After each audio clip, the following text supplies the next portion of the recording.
A paz do Senhor Jesus, seja bem-vindo. Com muita alegria, nós estamos aqui para trazer a palavra de Deus para a sua vida. Gente, eu quero falar para vocês que nós estamos lançando uma série de vídeos. Hoje é o primeiro vídeo, de uma série de vídeos onde nós iremos falar sobre os grandes avivamentos que houve na história da igreja. Nós precisamos falar sobre avivamento, porque se nós analisarmos o tempo atual que nós estamos vivendo, a igreja não está avivada, a igreja precisa ser avivada, precisa ser renovada. Então é bom que nós conheçamos assim o passado, que nós conheçamos assim como foi os avivamentos que houve na história da igreja quando a igreja passou por um período de esfriamento espiritual. Se nós analisarmos os nossos tempos estão complicados, Os nossos tempos estão complicados em questão religiosa, em questão da igreja de Cristo. Por quê? Hoje nós vivemos num tempo que as pessoas não querem orar, as pessoas não querem ler a Bíblia, as pessoas não querem congregar, e um peso espiritual muito grande. E nós vamos entender, quando a igreja passou por isso na história, o que foi que houve para poder mudar esta situação nos seus períodos, nos seus períodos de esfriamento que a igreja enfrentou. Então hoje nós vamos falar de um grupo que trouxe um grande avivamento na sua época e esse avivamento, nós temos tido benefício desse avivamento até os dias atuais. Nós hoje vamos falar de um grupo chamado Morávios. Não sei se vocês já ouviram falar, você que está assistindo esse vídeo, você já ouviu falar dos irmãos Morávios. Talvez você já tenha ouvido falar alguma coisa sobre esse grupo de pessoas, de cristãos, servos do Senhor, que trouxe um grande benefício para a igreja, para a obra do Senhor na sua época e até nos dias atuais. Nós colhemos frutos deste avivamento feito por esses irmãos. Os irmãos Morávios, eles eram eslavos. E eles na sua época, estava acontecendo na região em que eles moravam, que os irmãos Morávios moravam, Eles levam esse nome de Morávios, porque morava em uma região chamada Morávia. Então, entendeu? Uma região chamada Morávia. E por isso eles é conhecido como os irmãos Morávios, por causa da região. Eles estavam vivendo em uma época que estava havendo uma guerra, a chamada Guerra dos 30 anos. Essa guerra levou o nome de Guerra dos 30 anos porque durou 30 anos. Olha que coisa complicada, 30 anos. E que guerra era essa? Quem estava guerreando era um país contra o outro? Não. Sabe quem estava guerreando? Quem estava guerreando era a igreja católica e a igreja protestante. Estava guerreando entre si na Europa Oriental e a Europa Central. Estava havendo uma guerra uma guerra religiosa. E esses irmãos resolveram fugir daquela guerra, fugir daquela situação, e eles foram se refugiar. A história dos irmãos Morávios também é uma história de refugiados. Eles resolveram se refugiar em uma terra doada por um conde chamado Zinzendorf. Esse conde era um homem muito rico, tinha muitas terras, e ele ali dá um pedaço de terra para esse grupo de pessoas, de servos do Senhor. Ele dá esse pedaço de terra para eles e eles constroem ali uma espécie de vila. Eles constroem uma espécie de vila, um pequeno povoado assim. E foge dessa guerra, e eles é refugiado ali e é recebido por este conde, que dá para eles ali um pedaço de terra e não se importa muito com eles não, sabe? Apenas dá a terra para eles e eles ficam ali. Esse grupo de pessoas que vai morar ali naquela terra, eles não são todos de uma mesma denominação. São pessoas de denominações diferentes. Então, como eles estavam vindo de uma guerra, um costume, de guerra entre uma igreja e outra, aquela situação que às vezes nós não conhecemos nos dias atuais, essa guerra física na igreja. Na época deles não havia uma guerra física, uma guerra religiosa física que matava. Olha para vocês verem como estava a igreja nessa época. Olha para vocês verem o esfriamento que a igreja estava enfrentando nessa época, a dificuldade que a igreja estava enfrentando nessa época, né? Guerra. Guerra mesmo. Guerra entre irmãos, guerra entre igreja católica e igreja protestante. Guerra teológica. E eles, este mesmo grupo, refugiado, perseguido, eles vão morar na terra desse conde. Recebe aquele pedacinho de terra ali e constrói ali um lugar que ele chama, passa a se chamar Ernute, que significa redil do Senhor. Mas sabe o que estava acontecendo ali? Eles guerreavam entre si, por ser de denominações diferentes.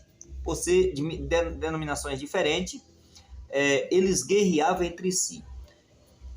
Este período, o período que eles viviam, era o século XVIII, final do século XVII, a entrada do século XVIII. Já tinha passado o tempo de Lutério, o tempo de Calvino, bem depois da Reforma Protestante, né? Bem depois da época desses irmãos aqui. Já havia a igreja protestante, já havia passado o período de Lutério, como eu disse, né? Já havia passado o período de Calvino. Só que esses irmãos aqui, eles não eram desta igreja. Eles eram descendentes dos irmãos Hussita. Quem eram esses irmãos? Esses irmãos, eles faziam parte de um grupo de pessoas que se converteram ao Senhor com a pregação de um grande precursor da reforma que veio antes de Lutério. John Hussey era o nome desse precursor da reforma. E ele era um católico, né? E pregando sobre as doutrinas de Cristo, contra muitos ensinamentos católicos, foi morto antes da reforma protestante, e ali algumas pessoas se converteram aos seus ensinamentos. Então esse grupo de pessoas, os irmãos moráveis, eles não vêm da igreja, nem da igreja de Calvino, nem da igreja de Lutério, né? Dessa denominação. Eles vêm desses irmãos Hussita, né? Esse grupo de pessoas que são descendentes dos irmãos Hussita. Então eles tinham uma teologia um pouco diferente. E esses irmãos, como eu já disse, eles vão ali refugiados para a terra desse conde, Zinzendorf. Chegando ali, eles guerriam entre si. Eles tinham seus cultos nos domingos, segundo conta a história, e um grupo ia para a porta da casa do outro e dizer: olha, o que você está pregando está errado, a teologia sua está errada. E aquele lugar ali, aquele lugar chamado Ernute, como eu já disse, que significa redil do Senhor, havia, na verdade, era muita briga entre eles, era muita discussão entre eles. Eles discutiam, brigava para saber quem estava com a verdade, tinha uma briga teológica entre eles. A briga teológica foi tão grande que o conde Zinzendorf, que deu a terra para eles, que doou a terra para aqueles perseguidos da guerra, né, fez essa caridade, essa bondade, foi chamado de besta do Apocalipse. Olha para vocês verem. Ou seja, aquela guerra daqueles irmãos, aquela dificuldade daqueles irmãos, né, em conviver entre si, com pensamentos diferentes, com visões teológicas diferentes, aquela guerra acabou atingindo, né, até a honra desse conde, que foi um benfeitor deles, né? Esse conde, ele não fazia parte do grupo. Ele fazia parte do grupo dos puritanos. Era um servo do Senhor, fazia parte do grupo dos puritanos. Esse conde, ele estudou na faculdade que Martinho Lutério estudou. Olha aqui a história da igreja se cruzando, né? Esse conde, ele estudou na mesma faculdade que Lutero estudou anos e anos atrás, né? Anos e anos atrás. E o conde se via, como não ligava muito com eles, deixava eles ali, mas devido a esta guerra, já está atingindo a sua honra, ele já está sendo chamado da besta do Apocalipse. O que ele resolve? Ele resolve dar atenção àqueles grupos. Ele resolve, então, procurá-los, faz uma reunião, cria ali um documento, e em que eles é obrigado a assinar para que eles tenham união entre si, para que eles não foquem no que eles tinham de contraditório, mas que eles venham focar no que eles têm em comum. E aquele conde começa também a pregar acerca da união, acerca do pecado da divisão entre eles, né? Começa a ministrar a palavra, começa a pregar. Então eles assinam aquele pacto, de focar simplesmente no que eles tinham em comum. E o que eles tinham em comum? Jesus Cristo, né?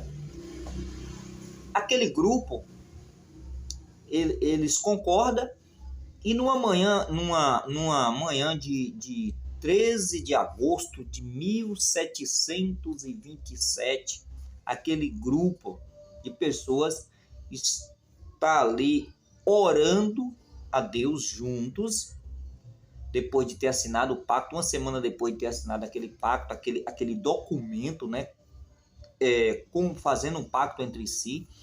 Eles estão orando juntos, eles estão servindo a ceia do Senhor juntos. De repente, a presença de Deus vem sobre aquele grupo.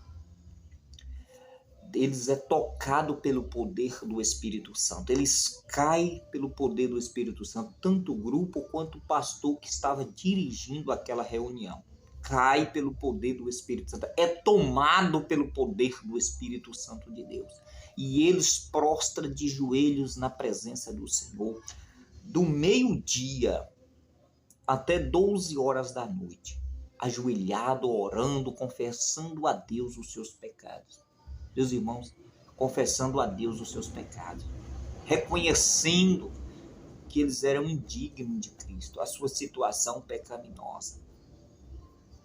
E o amor de Deus começa a brotar no seu coração daqueles irmãos moráveis, né? E 13 dias depois desse acontecimento, desse avivamento, eles tomam uma decisão, talvez a melhor decisão da vida deles, né? Eles tomam. Eles resolvem fazer uma torre de oração, um relógio de oração. Eles resolvem fazer 24 horas de oração ininterrupta. Eles pegam 24 irmãos, 24 irmãs, e cada casal tem um horário de oração, e aquela oração é 24 horas ininterrupta, cada um no seu horário. Este período de oração começou em 1720, começou em 26 de agosto de 1727, 26 de agosto de 1727. Sabe quando é que esta oração foi terminar, essa torre de oração, esse relógio de oração foi terminar no ano em 26 de agosto de 1827, mais de 100 anos de oração ininterrupta. Mais de 100 anos de oração ininterrupta. Os irmãos moráveis, eles conseguiu manter essa torre de oração ao longo da história do grupo. E eu quero dizer uma coisa para vocês: o poder de Deus veio sobre esse grupo. E esse grupo trouxe um avivamento dentro de um período de 25 anos. Eles enviaram mais missionários ao redor do mundo para pregar o evangelho do que toda a igreja protestante havia enviado no mesmo período. As missões mundiais não estavam muito no foco da igreja naquela época. E com esse avivamento de oração, que esse grupo que começou em divisão, que começou vindo refugiado de uma guerra que estava acontecendo entre as religiões da sua época, da sua região, né? Entre as religiões da sua região, das regiões que eles habitavam. Esses refugiados, esse grupo de refugiados, vieram refugiados desta guerra, perseguidos, vai para a fazenda desse conde, ali eles vivem um período também de guerra entre si, mas eles tomam posição, muda a situação, e eles é reavivado pelo Senhor, e eles trazem uma contribuição para a obra de Deus, porque esta oração que eles fez, essa torre de oração de 24 horas, trouxe no coração deles, sabe o quê? O amor pela obra missionária. O amor pela obra missionária. A mensagem de missão começa a ser pregada entre eles. E eles agora é responsável pelas missões modernas que temos hoje. Foi esse grupo. A igreja tinha se esfriado concernente às missões. E a palavra do Senhor diz o quê? Ide por todo o mundo, pregai o evangelho. Isso é uma mensagem que deve ser obedecida pela igreja do Senhor. Pregar o evangelho. E a igreja naquela época não estava focada na pregação do evangelho, como hoje não está focada também nas missões. É muito fácil querer fazer missão nos Estados Unidos. Eles enviaram missionários para a África, eles enviaram missionários para países que ninguém queria ir pregar o evangelho. Os irmãos morávios, eles enviaram missionários. Sabe algo interessante que conta a história? Que jovens que faziam parte desse grupo se colocaram em navios de escravos, se prontificaram a ser escravos, a entregar suas vidas como escravos. Olha para vocês verem, como escravos, para que eles pudessem evangelizar os escravos que eram transportados nos navios. E assim eles conseguiram levar a palavra de Deus. Nós hoje temos frutos do trabalho dos irmãos moráveis. Por exemplo, John Wesley, que nós vamos falar em um vídeo mais à frente, né? Esse vídeo é o primeiro sobre esse tema, né? Avivamento na Igreja de Cristo. John Wesley foi um grande avivalista. Ele foi o pai do metodismo, né? Um grande avivalista na sua época. E ele teve um encontro com esse grupo quando estava indo evangelizar em uma região, estava em um navio, e veio ali uma dificuldade no mar, o mar se levantou e aquele navio estava a ponto a se naufragar. E John Wesley teme pela sua vida, entra em pânico. John Wesley já era formado em teologia, já era diácono, estava servindo como missionário, sendo enviado pela igreja, e ele percebe então que ele temia pela sua vida, que ele não era convertido, e ele observa o grupo dos moráveis que também estava no navio, indo pregar o evangelho em uma determinada região, e ele percebe que os irmãos moráveis estavam tranquilos, estavam ali, não importava de morrer, porque estava entregando a sua vida por Cristo, pelo Evangelho de Cristo, para pregar o Evangelho. E ele vê aquela situação e ele percebe que ele não era convertido ainda, pois estava temeroso, estava com medo. E ele se converte ali, ele tem contato com aqueles irmãos. E ele se converte, ele é influenciado pelo aquele grupo. E hoje nós temos ainda a Igreja Metodista, né, trabalhando aí, ao redor do mundo. Então por isso que nós falamos que somos beneficiados. A Igreja de Cristo moderna é beneficiada pelo trabalho dos irmãos moráveis que aconteceu lá no século XX, século XVII, finalzinho do século XVII até o século XVIII. A Igreja de Cristo é influenciada.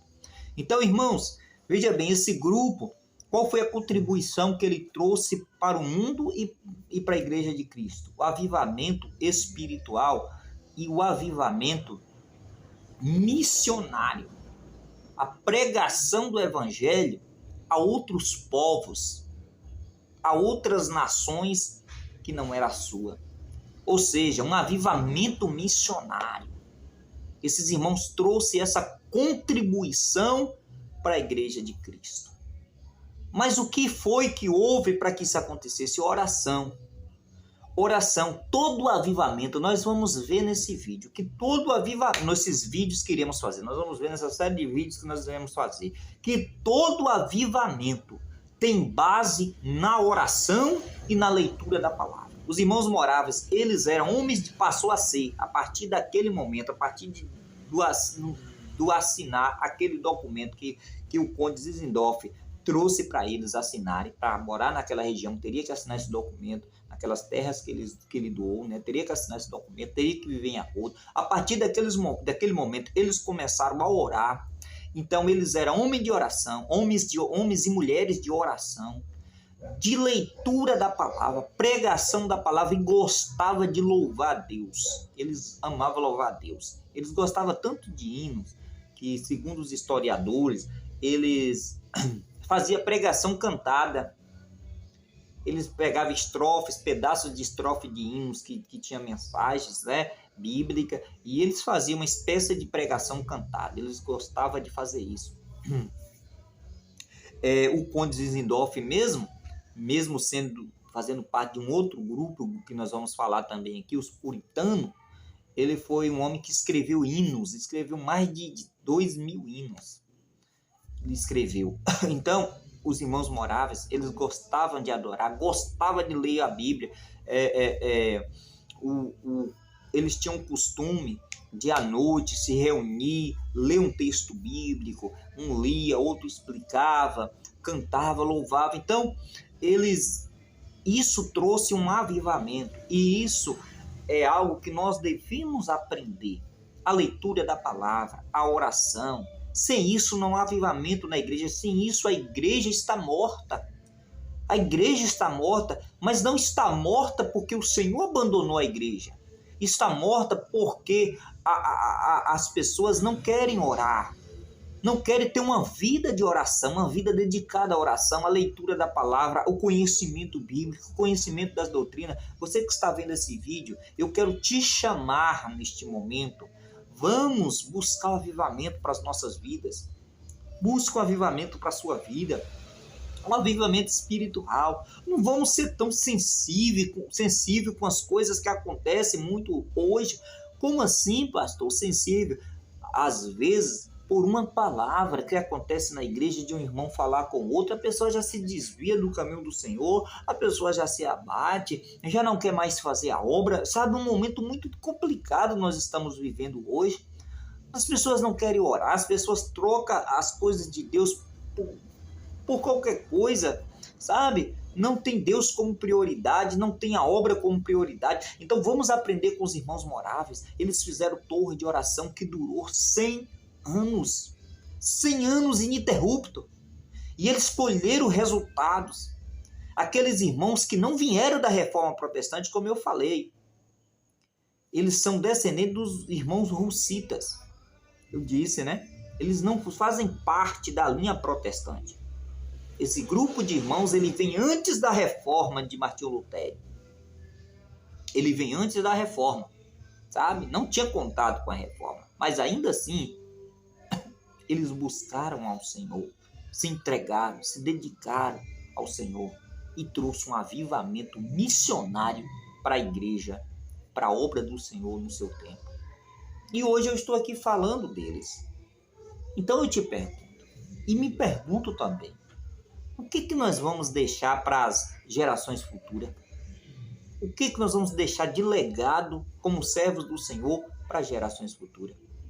Então que nós devamos pensar nisso, né? Que você possa deixar um legado da sua vida para as gerações futuras, como alguém que fez a obra de Deus e transformou o seu tempo pelo poder do Evangelho de Cristo através da sua vida. Deus abençoe sua vida, se inscreva no canal, deixe seu comentário aí, o que você achou sobre a história dos irmãos moráveis. Deixa aí o seu comentário. Deus abençoe e até o próximo vídeo.